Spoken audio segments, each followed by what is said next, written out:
Hai teman ngobrol. Di sini gue sama siapa? Itu satu lagi. Kok nggak ngomong? Nggak lihat dong. Kan gue sembunyi. Gue sembunyi. Apa kabar? Baik. Semuanya. Baik. Hari ini kita ngobrol apa? Ngomong-ngomong. Ngobrolin sesuatu yang pengen diobrolin. Kadang-kadang nggak tahu juga pengen ngobrolin apa. Ngalur ngidul aja, jangan dong. Ya, harus ada manfaatnya kalau ngobrol ya. Nggak juga sih. Yoi. Kalau gue mau curhat juga bisa, lu curhat juga bisa. Tapi kan kalau curhat ada manfaatnya pasti buat salah satu, ya nggak sih? Iya, buat salah satu. Tapi kan masa gue mesti ngorbanin diri gue buat curhatan sama lo? Kan nggak juga kan? Harus dong, harus ngorbanin. Karena kita lagi mau ngomongin codependent kan. Oh iya, banyak banget sih istilah sekarang ya. Codependency, apalah ghosting gitu, lah. Ghosting lah. Itu yang gitu. gue bilang sama lo, gue baca kan ada Caspering lah. Untung nggak ada ghostbusting. Gue bilang gokil. Ini kenapa jadi semua dikasih nama pakai nama-nama film ya gitu loh. Kayaknya memang harus kita. Gue pengen buka perusahaan percetakan ya, gue bilang kan. Pakai label ya. Melabelkan semua orang fragile, rigid. Semua dinamain. Jangan lupa loh kalau Apa? lo bikin kastengel ya, jadi labelnya fragile. Iya. Gue nggak mau gelas lagi, harus ganti. Iya. Ntar gue ganti. Tapi buat Mungkin ini saatnya setelah terusan Suez terbuka kembali kemarin kan. Setelah diangkut. Ya ampun. Apa hubungan sama Suez? Iya kan dia nggak bisa lewat. Mungkin semua yang di dalam itu pakai fragile label gitu. Tapi ngomong-ngomong, kenapa orang harus tergantung sama terusan Suez coba? Iya, gokil ya itu. Kenapa harus tergantung coba? Kenapa? Emang dapat duit dari situ lo mesti tergantung? Tapi itu lucu loh. Maksudnya kan itu katanya ada kutukan-kutukan apalah. Gue baca-baca itu lucu-lucu tau gak sih tentang si terusan Suez itu. Jadi yang penting gini, Terus. buat teman ngobrol ya, mesti mempersiapkan mempersiapkan telinganya. Jangan sampai terluka pada saat mendengarkan obrolan ini. Iya betul. Telinga ya, sama hati. Kali aja kesinggung. Hati tuh perlu. Hati tuh lo mesti di coating supaya tidak tergampang tersinggung. Kalau lagi ngedengerin kita ngobrol maksudnya. Iya. Gue sama teman gue nih, sama Raina nih, walaupun kita ngobrol, tapi gue nggak pernah tergantung sama dia dan dia tidak tergantung sama gue. Tapi gue tergantung gimana dong nih? Ya gue hanya tergantung kalau lo nggak ngasih tahu tempat baru, tempat makan yang baru. Gue tergantung sama lo. Oh iya benar. Kalau Jaim sih hari ini tergantungnya sebatas jajan ya. Sebatas jajan. Karena dia sekarang udah punya gantungan. Kalau dulu memang dia nggak punya gantungan, jadi sering nelfonin gue. Kalau sekarang dia udah punya gantungan, udah jelas gantungannya. Aduh, gila mesti ngomongin gantungan banget nih hari ini. Iya, gantungan baju. Tapi lo kenapa agak ini ya? Hari ini agak jaim gitu? Oh iya, gue emang gitu anaknya. Gue kan ingin menyenangkan hati lo. Jadi kalau codependent relationship itu selalu nyenengin hati orang yang kayak lawan ya pokoknya orangnya itulah orang di relationship. Lawannya itu dia ingin menyenangkan hati orang yang bersangkutan sampai dia mengorbankan dirinya. Makanya gue sampai segini jaimnya gitu supaya lo senang gitu loh maksudnya. Tapi kan itu relationship, bukan pertemanan. Kan nggak harus dikorbanin juga dong. Harus. Kalau orang codependent tuh biasanya gitu. Dia itu biasanya hubungannya nggak balance. Jadi salah satu selalu pengen bikin seneng yang satu. Itu bisa temenan juga loh, bisa keluarga juga, bisa hubungan cinta juga gitu. Kalau hubungan cinta udah pasti, karena gue pernah punya teman, pokoknya dia sangat pemuja banget tuh ceweknya. Jadi apapun kata ceweknya dia lakukan. Semua dikorbanin. Dia pokoknya ceweknya lagi ngomong apa, suka apa gitu, dia cariin tuh barangnya. Terus dikasih, terus cewek jadi seneng gitu kan. Tapi lama-lama gue bilang ini codependency kan sopannya bahasa benernya mungkin budak kali ya. Budak lagi, bodoh. Iya juga, bener juga. Ya nggak sih, diperbudak gitu, lo diperbudak oleh sesuatu. Nafsu. Iya nafsu. Ini contoh di percintaan sih, tapi gue nggak tahu kalau di banyak lah gue rasa ya. Bisa nggak sih kalau kita di kantor misalnya kita sangat amat takut, ya takut dipecat atau takut dapat kredit yang buruk gitu-gitu, sehingga kita kayak over banget gitu, mau menyenangkan hati bos atau menyenangkan hati temen. Pokoknya intinya sih kita kayak berbuat sesuatu yang lebih dari biasanya gitu loh, sampai ngorbanin diri kita gitu. Bukan misalnya itu kita mestinya udah biasa ya kalau di kantor-kantor ini ya, administrator ya. Iya, tapi kalau misalnya under pressure yang bener-bener banget kan serem juga gitu. Kayak bukannya biasa banyak. Kan sebenarnya lo ngerjain kan sesuai kewajiban kan. Iya, sesuai dan roles and responsibilities. Gitu. Iya, mestinya. Tapi ini di kasus-kasus tertentu mungkin bosnya abusive atau gimana? Abusive verbal kan bisa aja gitu. Atau enggak juga sih, bisa jadi karena memang secara kultural organisasinya demikian. Oh, oke. Jadi gini, sih. Iya bisa kultural organisasi begini. Gue pernah nih, sorry to mention ya, misalnya di organisasi yang birokratik gitu ya. Bahkan gue dulu anak gue bisa masuk ke ruangan gue untuk pamit dan cium tangan dong, Jack. Gila, serius loh. Iya, gue sampai bingung apaan gue riset sendiri gitu loh. Menurut gue it's not my culture, it's not in my professional culture tuh nggak ada yang kayak gitu. Gitu. Okay. Gue baru denger nih ada orang cium tangan sama bos. Iya, gue bingung apaan sih, santai aja lagi. Gue kalau masuk enggak gitu, soalnya yang penting lo output tuh mana gitu kan. Tapi selama lo nggak balas cium pipi nggak apa-apa sih? Iya kagak juga. Laki males banget kan gue. Oh ya ampun, kan lo nggak mention itu. Iya kan nggak perlu gue mention, takut lo cemburu, tergantung sama gue. Atau misalnya gini, atau misalnya ini lu bisa bilang codependency nggak? Misalnya lu nungguin bos lo pulang baru lo pulang, padahal lo udah habis kerjaan lo. Enggak, gue rasa gini, kalau itu dalam lingkup sopan santun ya nggak apa-apa dong. Cuma maksudnya kalau codependency di sini kalau gue lihat dia lebih ke ketakutan yang berlebihan gitu. Jadi dia kayak orang ini biasanya kan orang-orang yang codependency itu orang yang nggak percaya diri gitu loh. Jadi apa kata soalnya gue punya sahabat ya, dia kalau gue lihat pattern dari relationshipnya dia sama teman-temannya dia yang lain adalah dia selalu jadi ya itu kayak AKA budak gitu loh. Dia selalu jadi orang yang inferior, sementara si the other personnya superior gitu. Jadi si sahabat yang teman-temannya dia yang lain itu biasanya superior, jadi dia disuruh-suruh. Bukan disuruh-suruh dalam arti kata ngapain ya, cuma kayak dia selalu ngikutin kepentingan orang gitu loh. Sehingga gue lihat dia kayak nggak ada warnanya. Maksudnya gue nggak ada warnanya, dia nggak punya jati diri gitu loh. Nah itu yang gue lihat ada itu ada di pertemanan, di lingkup pertemanan. Jadi ada orang yang saking segitu tidak percaya dirinya, dia sampai membuat dirinya ibaratnya terserah deh teman gue mau bilang apa gue ikut aja gitu. Kalau kita kan bisa ngambil keputusan bareng, misalnya gue nggak bisa nih jam segini, bisa gitu kan. Lo bilang lo nggak bisa jam segini. Kalau misalnya codependency itu kan ibaratnya lo bilang nggak bisa, pokoknya harus jam 1 siang. Iya, gue nggak bisa tegas gitu loh. Gue ikut aja apa kata lo deh gitu. Tapi lo kok nggak ketakutan tadi gue bilang gue nggak bisa? Nggak bisa apa? Kalau gue banyak nanyanya, mungkin karena daya tangkap rendah ya, jadi gue akan nanya terus. Itu yang membuat gue terselamatkan dari codependency. Sehingga banyak nanya, apaan maksudnya gimana? Maksud lo gimana? Coba diulangin. Ini untuk memastikan. Tapi gue suka ya, itulah yang menyelamatkan gue dari semua hubungan codependency. Iya. Terus. Gue sih nggak pernah, maksudnya kalau mamanya case-nya kayak gitu ya, si orangnya terlalu takutan banget sampai dia akan melakukan apapun. Nah, kan kalau kembali lagi kalau mamanya orang lagi kiss ass nih, akan melakukan apapun belum tentu dia ini ya, dia lebih nge-please everybody kan. Iya, betul. Tapi beda kalau gue bilang ass kissing dengan codependency, karena kalau ass kissing sebenarnya sih gini sih, codependency itu lebih ke hubungan yang sifatnya mutual kali ya. Dia balance kali ya, posisinya sama kali ya, kayak teman sama teman, pasangan misalnya suami istri gitu loh, atau pacaran gitu loh, atau pokoknya hubungan. Jadi dia mestinya dia seimbang sih. Kita kayak kadang-kadang kalau ass kissing kan lebih kayak kita ke bos gitu kan. Orangnya jadi nggak mutual, jadi otomatis yang satu pasti lebih superior dong dari yang satu, benar nggak? Betul. Kalau kita ke pasangan pasti kita mutual karena kita saling. Iya mutual, betul. Saling nge-please everybody. Sehingga bisa dibilang codependency kalau kita ketakutan banget untuk tidak menyenangkan pasangan kita gitu.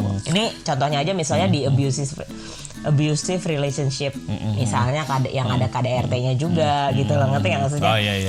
Yang memang sifatnya si cewek atau si cowok takut karena daripada gue dipukulin gitu kan, daripada gue dikeluarin dari rumah ini.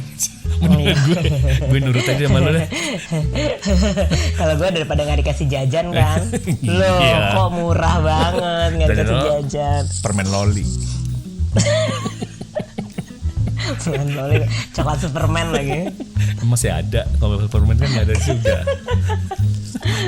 Lo kalau ketawa jangan jaim gitu dong, harus lebih lepas gitu. Harus lebih jaim, jangan jaim dong. Gue bilang lo hari ini agak jaim. Jaim, oh iya masa sih? Lagi jaim dong. Aduh, gue mungkin lagi mengalami struggle dengan sesuatu yang nyut-nyutan di sini.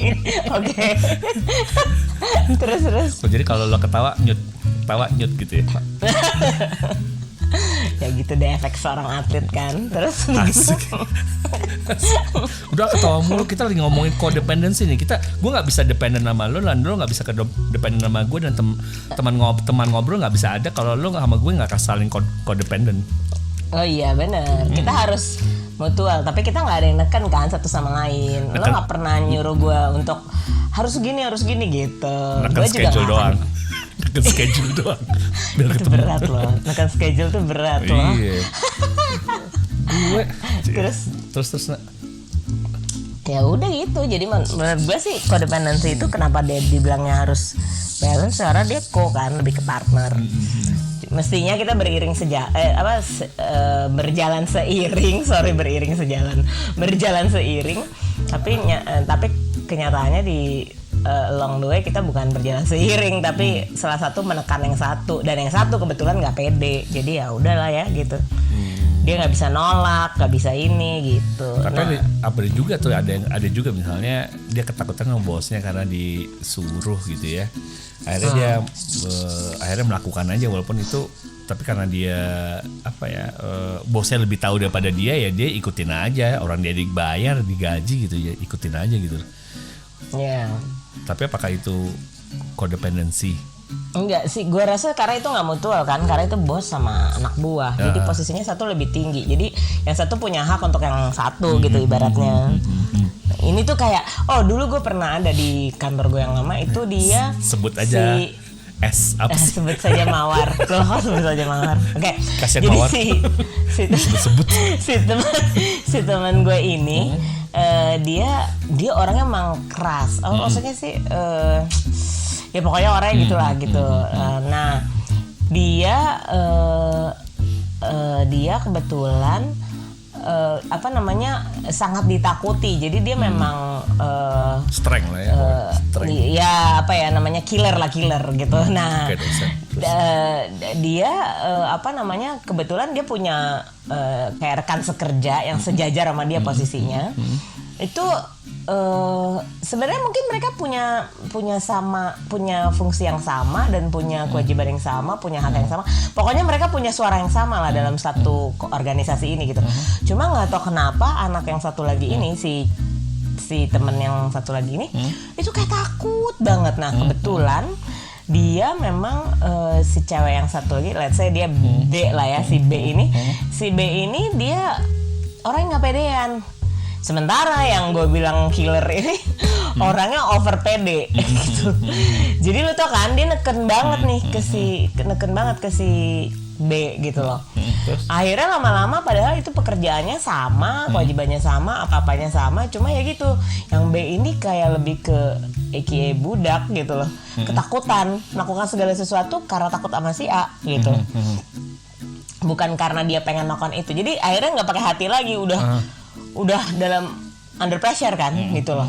Ngelakuin segala sesuatu tuh kayak ketakutan gitu. Apalagi terus ada satu kasus di mana jadi si B berbuat salah, terus si A mengcover, dia bilang ntar lo gua cover deh, dia ngomongnya gitu. Tapi yang gue tahu dia bukan di cover, malah di backstab. Gue ketawa gitu. Jadi si B tahu-tahu ke ruangan gue ngomong, nangis sih awalnya. Nangis namanya cewek kali ya. Iya, dia langsung pakai hati kan ceritanya, terus dia langsung bilang gue nggak nyangka gitu, gue bukan di cover tapi gue malah ditusuk gitu dari belakang. Cuma tusuknya gimana ya? Lembut. Kayak front stab sih. Iya, kayak front stabbing sih sebenarnya. Jadi diomongin di depan mereka menyelesaikan masalah dengan orang, tapi terus yang dijelekin malah si B. Jadi si B itu pikir, "Loh, gue katanya lu mau cover gue, kok lu malah nusuk gue?" gitu. Jadi si B kayak nangis bombay gitu, tapi masalahnya adalah dia tetap nggak bisa ngomong sama si A. Jadi lucu, si A nggak tahu kondisi itu. Jadi segitu takutnya dia gitu loh. Sampai nggak bisa asertif, nggak bisa. Iya, sampai apa sorry? Iya, sampai nggak bisa ngomong maksud gue. Iya, sampai nggak bisa ngomong. Padahal itu udah dalam kondisi kan hancur lah ibaratnya gitu kan. Dia sebel banget sama situasi itu karena dia nggak dibela depan orang. Padahal dia bikin salah, dia malah dijelek-jelekin. Padahal janjinya di awal, gue cover lo, tenang aja gitu. Ternyata dia nggak di cover malah dijelek-jelekin. Jadi dia kayak shock gitu.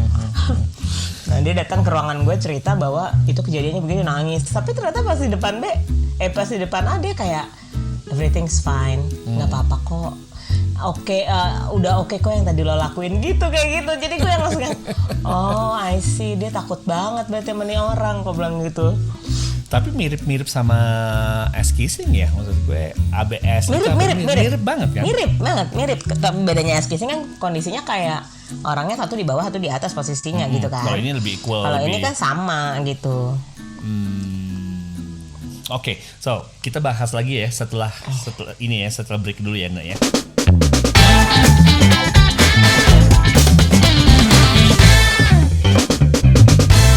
So, nah berarti si codependency ini harus dalam kondisi equal ya, dalam artian peers ya, bukan atasan bawahan. Kalau atasan bawahan kayaknya biasa banget gue lihat tuh si bawahan ditekan sama atasannya, tapi kadang-kadang atasannya maksudnya cuma pengen bawahannya maju gitu, makanya dikasih pressure gitu ya. Tapi kalau iya, gue rasa bukan itu ya konteksnya ya, iya nggak sih? Karena ko kan tulisannya. Kalau ko kan lebih ke orang yang sejajar gitu nggak sih? Iya. Kayak orang sejajar, masalahnya hubungan pacaran. Dia tergantung terlalu menghamba gitu, terlalu menghamba banget gitu, terlalu menghamba. Dia takut banget ibaratnya ditinggalin, diputusin. Atau mungkin karena cinta banget kan juga bisa. Tapi cintanya itu sampai yang gue rasa sampai yang ya udah gue akan ngelakuin apapun yang udah di luar konteks gitu loh. Maksudnya kayak mestinya nggak gitu. Namanya? Mestinya tuh kan mestinya sejajar. Cari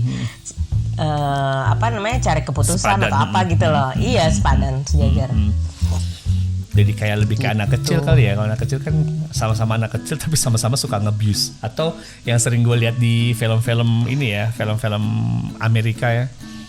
Biasanya film-film itu kan kalau di SMA cewek-ceweknya suka anak baru pasti dibully gitu. Itu kan. Oh iya, itu bisa. Sort of juga. Apa mungkin ini triggernya karena dibully ya? Kalau kasusnya lo, temen lo? Kalau gue sih gue ngelihatnya gini, kayak kasus temen gue yang gue tadi bilang yang dia selalu berteman sama orang-orang yang abuse dia secara tidak langsung ya gitu.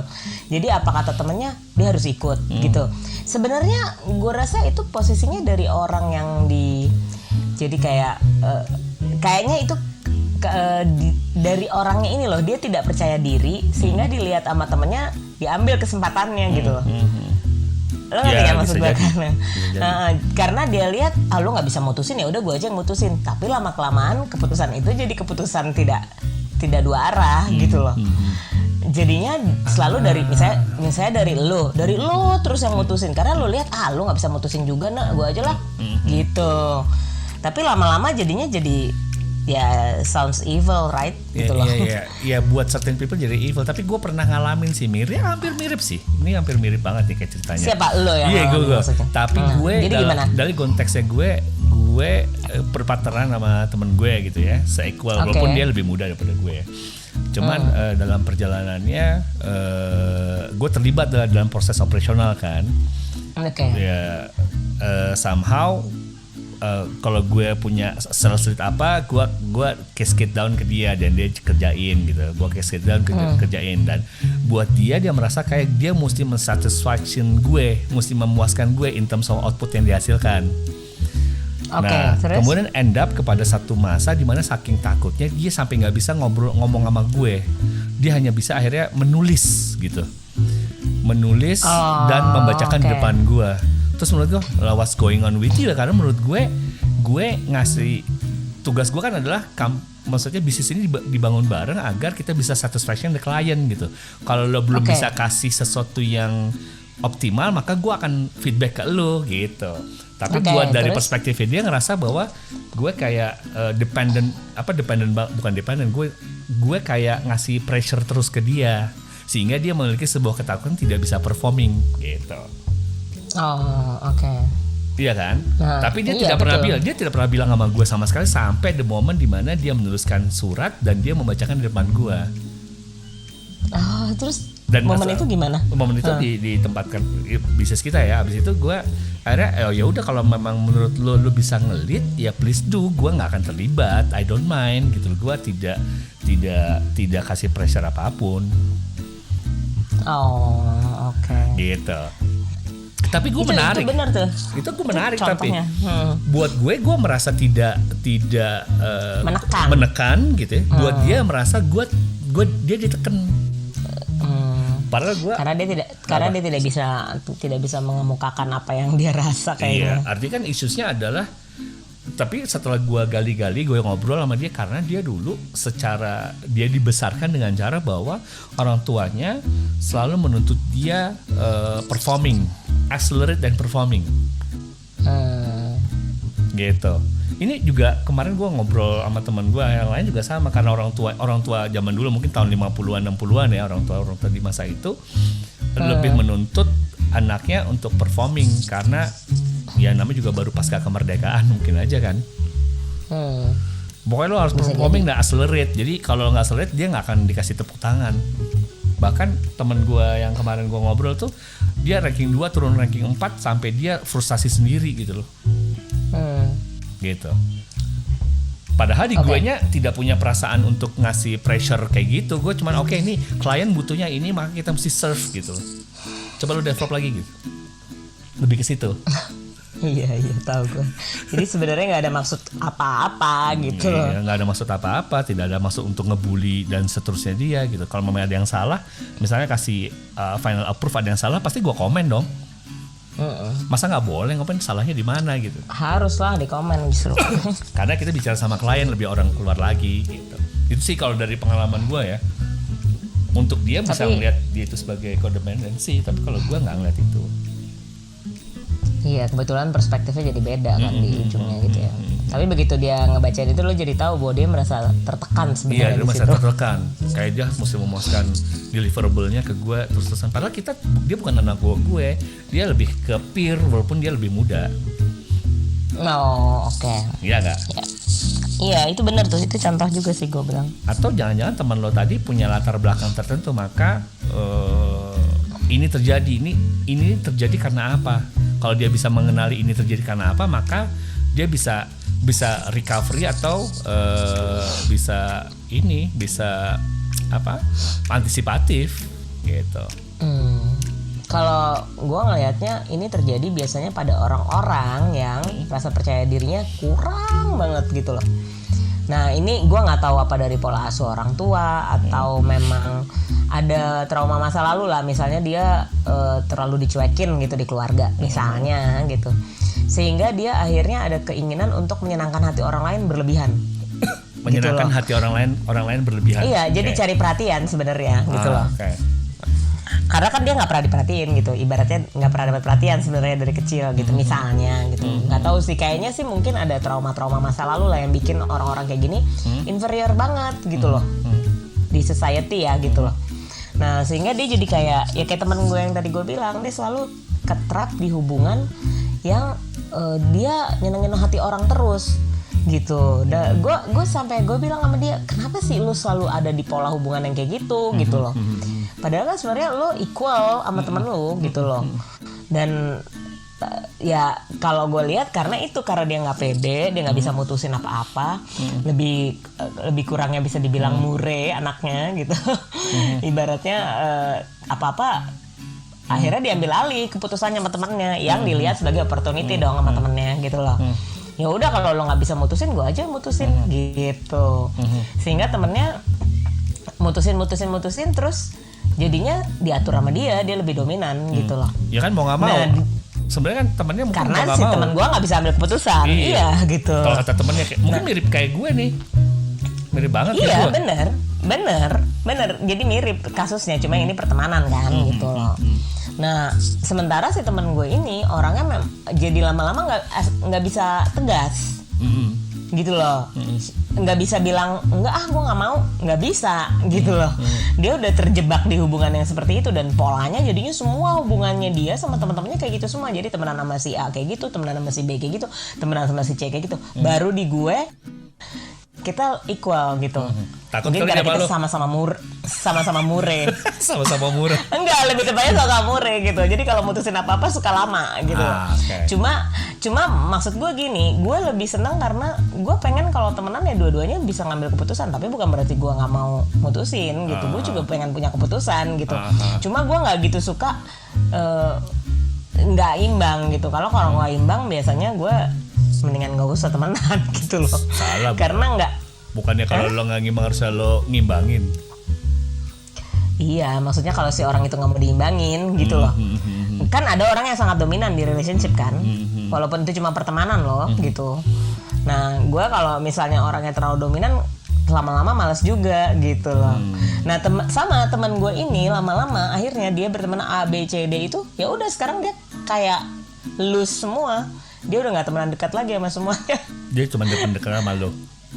Iya, kebetulan kita dari kecil emang deket gitu loh. Memang kita dari kecil teman dekat. Cuma memang kan on off karena kita kan dia kuliah di mana, gue kuliah di mana gitu loh. Jadi jarak lah gitu. Kadang ada jarak. Terus pas udah maksudnya ketika kita udah sama-sama berumah tangga gitu-gitu, nah dia rupanya lokasi mendekatkan kita lagi gitu. Nah jadi ya udah mau nggak mau akhirnya kita jadi ketergantungan gitu.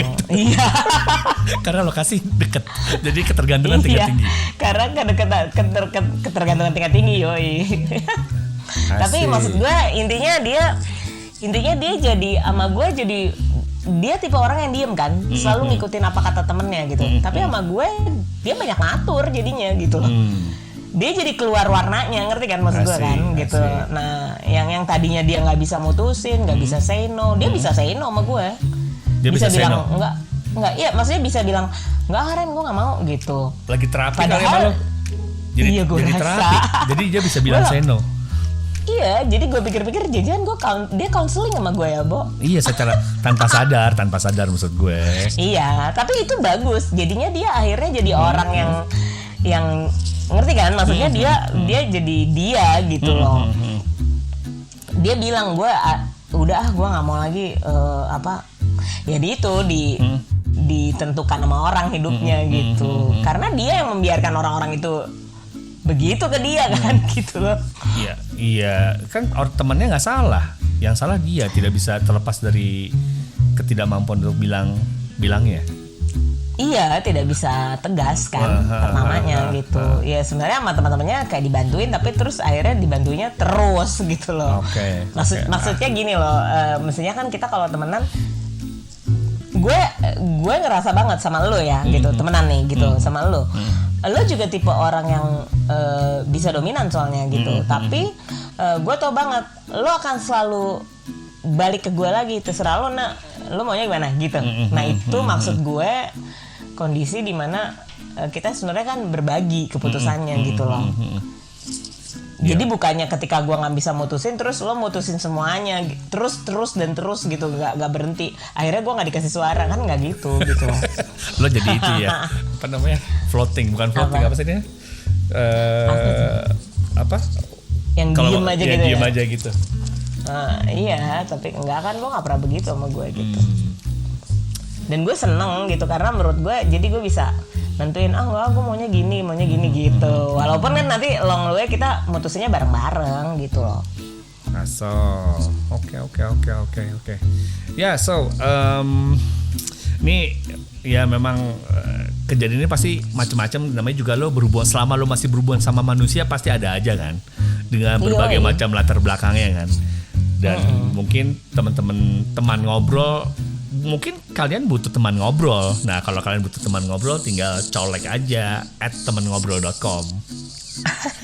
Iya nggak? Colek, iya, colek @temenngobrol.com. Kali aja kita bisa ngobrol bareng.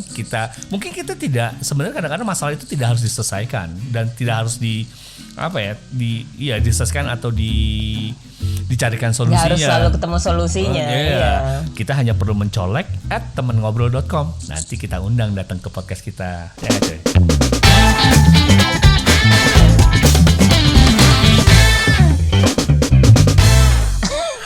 Lu ketawa jadi sih. kita bakal ngasih solusinya nih sama orang, tapi kita nggak punya solusinya, gimana dong? Iya, gue juga nggak punya. Tapi kalau dari gue nih, kalau lu punya masalah sama gue, atau lu nggak happy sama gue, atau lu ada sesuatu yang dirasakan, ya lu ngomong aja sama gue. Kan gue nggak bisa baca pikiran lo, karena gue pekerjaan gue bukan cenayang. Oh iya, lu bukan mind reader ya? Gue bukan mind reader, gue nggak kursus dan gue nggak sekolah untuk itu. So the option is, kalau gue ya, mungkin makin banyak tahu gue ya ngomong aja. Oh ya gue, karena kan kalau memang di proses proses korporasi atau profesional itu kita ada hal-hal yang bicara tentang feedback, umpan balik, itu feel free. Iya sih, boleh. Sangat open gitu untuk melakukannya gitu. Tapi di kita sih memang bolak-balik ngomong gitu kan, ya kritis itu kan nggak gampang sebenarnya. Kritis, ngasih feedback itu bukan sesuatu yang common sebenarnya. Ya common makin kesini, cuma maksudnya masih banyak orang yang takut mengemukakan, ya kan, mengkomunikasikan apa yang dia pikir benar atau menurut dia gimana gitu. Ya itu benar menurut gue dari lu sih, dari sisi orang yang pelakunya, pelaku pernah gitu. terlibat. Nah, maksudnya orang yang menekan lah ibaratnya dalam satu hubungan misalnya gitu kan. Ya gue rasa lu mesti lebih aware aja sama kondisi hubungannya, bahwa itu it takes two buat segala sesuatunya, misalnya untuk memutuskan, untuk ini, jadi tidak searah gitu loh. Kecuali ini memang disengaja ya, misalnya memang salah satu dari dua orang yang berhubungan ini memang ingin mengabuse yang satunya gitu loh, gitu, sehingga terjadi codependent kan. Kebetulan orang yang di abuse-nya itu ketahuan tidak percaya diri, tidak bisa memutuskan, tidak bisa say no gitu, sehingga itu dimanfaatkan gitu kondisinya. Gitu. Nah tapi kalau memang itu mutual gitu, satu sama lain satu sama lain dia bisa memutuskan, kenapa enggak lo kasih kesempatan buat yang satunya gitu loh. Memutuskan juga, maksudnya dituntun untuk bisa memutuskan, walaupun dia tadinya orangnya tidak bisa. Gila ya kata-kata gue. Walaupun dia orangnya tidak biasa memutuskan sendiri kayak gue tipenya kan apa-apa nggak bisa memutusin sendiri ya, apa-apa harus nanya gitu. Iya, lo sebenarnya bukan nggak bisa memutus sendiri, lo apa-apa nanya. Lu apa-apa semua juga ditanya. Menurut gue kasih info. Habis itu lu nanya lagi kan. Habis itu ya terserah lu deh, lu memutusin yang mana gitu. Jangan dong, itu namanya lu ninggalin gue. Gini, gitu loh.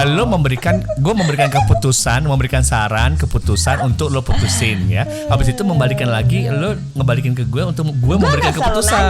Gue akan selalu nanya anaknya memang. Itu karena kalau gue ngelihatnya karena background keluarga gue begitu tipenya. Memang segala sesuatu gue dituntun lagi kan, jadi kata-katanya pokoknya di-lead untuk ke satu titik gitu loh. Nah itu gue, jadi memang ada tuh pola itu di gue. Tapi gue bukannya tidak bisa say no, gue bisa. Ketika lama-lama gue ngerasa ini, gue akhirnya mutusin sendiri. Cuma memang untuk mencapai ke situ butuh proses. Iya, butuh proses. Sabar ya, sabar. Gitu. Jangan pernah instan. Mie instan aja lo mesti robek dulu bungkusnya baru lo masak. Exactly. Ada dua lagi yang mesti dirobek micinnya. Iya, micinnya belum. Micinnya kiri sama kanan kan. Terus ngerebusnya juga lo mesti nunggu. Lo tutup dulu kan. Gak ada. Itu nggak instan dong namanya. Pusing gue. Lo bayangin, gue di sini namanya fast food, nggak ada yang instan coy. Lu pikir kan kalau di Indonesia kan fast food instan langsung ambil kan, lu pesen langsung ambil kan. Di sini kalau ayam goreng ya siap saji kan. Kalau ini digoreng dulu. Jadi lu pesen, dibayar, abis itu lu dapat ringer gitu ya. Bukan ringer, abis itu lu nunggu 15-20 menit baru lu ambil. Lah enggak, itu enggak siap saji dong namanya. Iya, tapi lebih enak karena panas. Oh, fresh. Oke. Gitu. Aduh, ganggu sekali kalau gue disuruh nunggu lagi gue bisa. Iya, gue tahu. Tapi namanya codependency itu berarti bumbunya, bukan bumbunya ya, cabangnya bisa banyak loh, Nek. Cabangnya banyak, ya? Misalnya sesama lo gue ngandelin lo nih, kita teman coworking, gue ngandelin lo untuk kalau gue disuruh sama bos gue tanya sama lo, abis itu nanti gue yang ambil kredit disangka bos gue yang pinter bukan lo. Iya betul, bisa tuh, bisa banget. Itu dia makanya dimanfaatin kan akhirnya. Ada celah-celah untuk dimanfaatin. Ada celah-celah dimanfaatin. Kebetulan lo pinter, lo kebetulan anak pinter banget. Jadi gue pakai aja lo nih mumpung gue dapet pinter tapi nggak pede. Tapi kalau lo pinter pede bisa gue disilep ya. Iya, ya itu sih begitulah keadaannya kan selalu begitu kan biasanya. Nah kalau dari sisi gue yang orang yang victimnya, ibaratnya orang yang selalu merasa rendah diri gitu-gitu loh, yang inferior terus selalu di abuse gitu-gitu. Nah itu sebenarnya harus belajar lebih percaya diri gitu. Nggak ada cara lain. Harus bisa tegas, harus bisa mengemukakan komunikasi lah. Kata lo kan intinya komunikasi sebenarnya kan. Cuma ini harus dimulai dari si orang ini gitu loh. Karena dia yang agak sulit berkomunikasi dengan sehat sebenarnya kan gitu loh. Nah itu apa namanya, kayak misalnya sama pasangan pun nggak bisa lo selalu ngikutin keputusan dia, tapi lo juga mesti bisa mikir bahwa apa yang baik buat lo, apa yang baik buat berdua, compromise kan intinya gitu loh. Nah tapi dia harus bisa mengkomunikasikan, bukan cuma daripada gue ditinggal mendingan gue ngikutin semuanya deh apa kata dia gitu. Mendingan lo gak usah punya pasangan kalau begitu mah. Exactly, tapi kan ada orang yang takut nggak punya pasangan gitu. Kenapa lo takut? Pasangan bisa ganti-ganti kan? Nggak ya bukan? Gue sensor aja deh. Ya maksud gue kalau umpamanya lo takut punya pasangan, mendingan lo nggak punya pasangan. Tapi sekarang pasangan itu bisa takut ditinggal kan maksudnya? Iya takut ditinggal, lo bisa cari pasangan yang lain. Iya, namanya juga memang pasangan. Kalau klop lo terusin, kalau nggak klop ya lo ganti. Betul. Ya nggak. Untuk itu makanya kita perlu cari pasangan yang klop sejak awal. Iya. Ya kan? Ya itu sih along the way lah. Maksudnya kan permainannya terus-terusan. Iya permainan terus-terusan. Maksudnya itu kan kayak games gitu kan. Kita terus aja main terus. Terus kenapa? Ya jadi. Ya udah gitu. Jadi menurut gue jadi si orang ini memang harus banyak. Ya, sebenarnya positive thinking sih. Dia kan karena nih orang karena inferior kan. Biasanya nih orang-orang yang nggak pede gitu, terus kayak ngerasa aduh ntar gue kok kehilangan dia gimana dong gitu. Maksudnya kayak selalu punya negativity tentang dirinya kali ya gitu. Tapi kenapa juga dia harus inferior? Ya mungkin memang dari pengalaman masa lalu kali, trauma keluarga gitu-gitu kan bisa kan gitu. Ya kayak tadi case-nya ya. Iya, jadi memang dia dibesarkan dengan cara yang bikin dia jadi kayak nggak punya percaya diri gitu. Itu kan sama dengan kayak misalnya kita dan orang Indonesia ya kebanyakan dibesarkan dengan cara yang dituntun disuruh nyatet di papan tulis gitu ya, sehingga pada saat kita bekerja di dunia pekerjaan seringkali untuk sendiri gitu kita menguapkan pendapat kita, kadang-kadang kita takut. Gitu kan? Iya, itu yang gue bilang susah banget jadi kritis. Kalau anak sekarang mah harusnya kritis banget. Mah udah bagian dari ini. Kalau kita dulu kan mau nunjuk tangan aja takut gitu loh. Pertanyaan gue salah nggak ya gitu? Pertanyaan gue salah nggak ya? Iya. Pertanyaan gue. Let alone ditunjuk loh. Iya. Gitu. Iya. Kalau mau ditunjuk kita itu pura-pura buka buku nggak tahu. Lihat. Iya. Gue ingat banget dulu waktu kayak bimbingan belajar gitu. Kan pakai nomor kan bangkunya kan. Gue ingat tuh. Terus setiap ada yang ditunjuk di depan gue, barisan gue, terus gue langsung yang ngitung gitu 1, 2, 3, wah habis nih gue nih pasti gitu. Gue siapin dong kan kisi-kisinya mesti jawab kayak gimana. Harus lihat oke ya. Iya, enggak karena kalau salah gue dipukul kan tuh pakai mukul gitu dulu bimbelnya. Lu bimbel apaan pakai mukul? Iya, pakai balok. Ya, lo pasti tahu lah, ada bimbel yang kayak gitu kan. Ada satu bimbel dulu terkenal banget nah.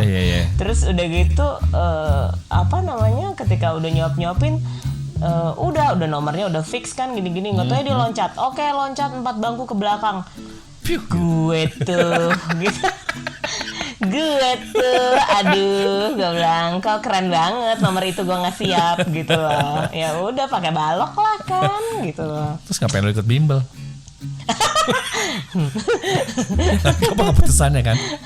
Asli itu tuh ada aja yang orang mau ke toilet kena lah ditanya Duduk dulu, dikasih pertanyaan sama dia, nggak bisa dibalok baru boleh ke toilet. Ya udah kebelet keles. Tapi memang tapi intinya selama lo masih bergaul dan berteman sama manusia, maka kita harus mengadaptasi. Beradaptasi artinya misalnya lo sangat dependen sama gue akan bantu lo supaya lo nggak tergantung sama gue. Betul. Dan bikin juga kebalikannya. Sebenarnya sih saling sebenarnya kalau lo temen gitu, maksudnya lo kan bisa kasih. Kalau niatnya sama-sama temenan dan baik-baik aja sih, sebenarnya kan lo bakal bantu gue belajar, gue juga bakal bantu lo gitu loh. Jangan mentang-mentang lo cakep lo minta bantuan sama gue mulu biar gue suka sama lo, kan nggak juga. Itu pengalaman siapa tuh ya? Iya kan ada yang kayak gitu, ada. Tapi kan sebenarnya kalau lo tidak ngebantu temen lo, maka sebenarnya lo menjerumuskan temen lo dalam jangka panjang, bukan cuman sekarang. Ya kan? Oh iya, dia akan terus begitu. Iya betul sih. Pernah kejadian juga yang kayak gitu tuh, misalnya dia nggak bisa ngerjain, selalu aware setelah diingetin, akhirnya mereka bagi tugasnya. Setelah bagi tugasnya pun dia nggak dikerjain sama dia gitu. Padahal mereka peer, akhirnya yang teman yang satunya yang ngerjain, akhirnya menyelesaikan, akhirnya ngomel gitu kan.